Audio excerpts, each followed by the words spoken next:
এবারে টি-20 বিশ্বকাপে প্রথম দল হিসেবে যে ইংল্যান্ড সেমিফাইনালে খেলার যোগ্যতা অর্জন করবে, এটা কিন্তু অনেক বড় ক্রিকেট বিশেষজ্ঞই বুঝতে পারেননি। কারণ তাদের যদি পারফরমেন্স দেখা হয়, গ্রুপ পর্বের প্রথম ম্যাচে নেপালের বিরুদ্ধে হারতে হারতে 4 রানে জয়, ওয়েস্ট ইন্ডিজের বিরুদ্ধে 30 রানে হার, ইতালির বিরুদ্ধে লড়াই করে 24 রানে তাদের ম্যাচ জিততে হয়েছিল। এবার যদি সুপার এইটের কথা বলি, সুপার এইটের প্রথম ম্যাচে কিন্তু শ্রীলঙ্কার বিরুদ্ধে 146 রান করেও তারা ভালো বোলিংয়ে শ্রীলঙ্কাকে হারিয়েছে। দ্বিতীয় ম্যাচে পাকিস্তানের বিরুদ্ধে কিন্তু ইংল্যান্ড প্রায় হেরেই যাচ্ছিল। হ্যারি ব্রুক যদি ওই রকম অধিনায়কোচিত ইনিংস না খেলতেন, ওরকম 100 রান না করতেন, তাহলে কিন্তু ইংল্যান্ডের পক্ষে ম্যাচটা জেতা সম্ভব ছিল না। আর আজকে নিউজিল্যান্ডের বিরুদ্ধে সেই একই অবস্থায় ইংল্যান্ড প্রায় হেরেই যাচ্ছিল, সেখান থেকে কিন্তু রেহান আহমেদ এবং উইল জ্যাক্স যেভাবে 16 বলে 44 রানের অপরাজিত পার্টনারশিপ করে দলকে জেতালেন, সেটা অবিশ্বাস্য। বাংলায় একটা প্রবাদ রয়েছে, শেষ ভালো যার সব ভালো তার। অর্থাৎ শেষটা যদি ভালো হয়, তাহলে শুরুর দিকের খারাপগুলো বা ভুলগুলো চোখে পড়ে না। আর সেটা কিন্তু এবারে টি-20 বিশ্বকাপে ইংল্যান্ডের পারফরমেন্সের সঙ্গে ভালোভাবেই খাপ খেয়ে যাচ্ছে। কলম্বোর এই ম্যাচ প্রসঙ্গে আসি। এদিন টস জিতে প্রথমে ব্যাটিং করার সিদ্ধান্ত নেন নিউজিল্যান্ডের অধিনায়ক মিচেল সান্টনার।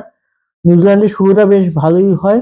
প্রথম 7 ওভারে কোনো উইকেট না হারিয়ে তারা 64 রান সংগ্রহ করে।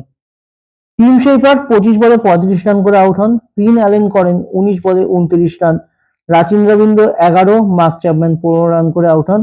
তবে একটা সময় কিন্তু নিউজিল্যান্ডের স্কোর ছিল 85 বলে 4 উইকেটে 123 রান, যেখান থেকে তাদের কাছে সুযোগ ছিল বড় স্কোর করার, কিন্তু ইংল্যান্ডের বোলারদের নিয়ন্ত্রিত বোলিংয়ে তারা বড় স্কোর করতে পারেনি। শেষ পর্যন্ত 20 ওভারে 7 উইকেট হারিয়ে 159 রান সংগ্রহ করে তারা। যদিও এর মধ্যে 28 বলে 39 রানে গুরুত্বপূর্ণ ইনিংস খেলেন দলের নির্ভরযোগ্য ব্যাটসম্যান গ্লেন ফিলিপস। ইংল্যান্ডের বোলারদের মধ্যে 2টি করে উইকেট পান রেহান আহমেদ, আদিল রাশিদ এবং উইল জ্যাক্স, এবং 1টি উইকেট সংগ্রহ করেন লিয়াম ডসন। 160 রানের লক্ষ্যমাত্রা তারা করতে নেমে 2 রানে 2 উইকেট হারায় ইংল্যান্ড। ফিল সল্ট 2 রানে আউট হন এবং জস বাটলার খাতা খোলার আগেই প্যাভিলিয়নে ফেরেন। এবারে টি-20 বিশ্বকাপে ফিল সল্ট অল্প কিছু রান করলেও জস বাটলারের এবারে টি-20 বিশ্বকাপ কিন্তু একদমই ভালো যাচ্ছে না। সেভাবে কোনো ম্যাচেই তিনি প্রতিরোধ করতে পারছেন না এবং হতাশ হয়ে তাকে প্যাভিলিয়নে ফিরতে হচ্ছে।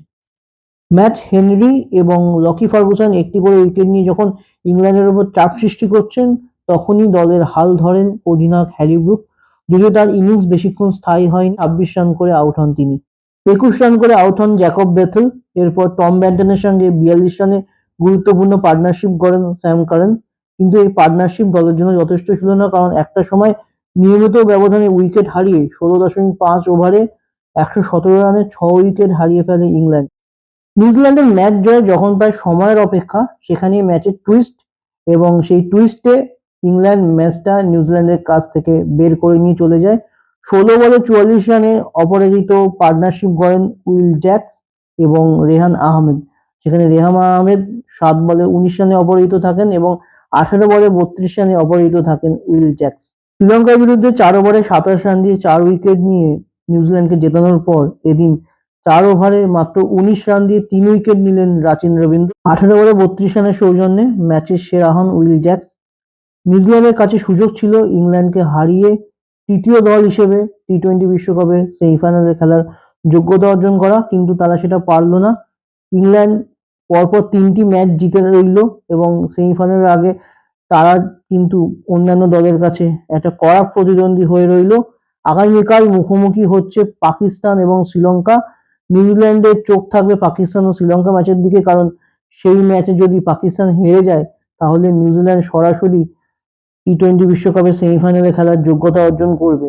আর পাকিস্তান যদি সেই ম্যাচে জেতে এবং পাকিস্তানের রান রেট যদি নিউজিল্যান্ডের থেকে বেশি থাকে, তাহলে কিন্তু নিউজিল্যান্ড টি-20 বিশ্বকাপ থেকে বাদ হয়ে যাবে।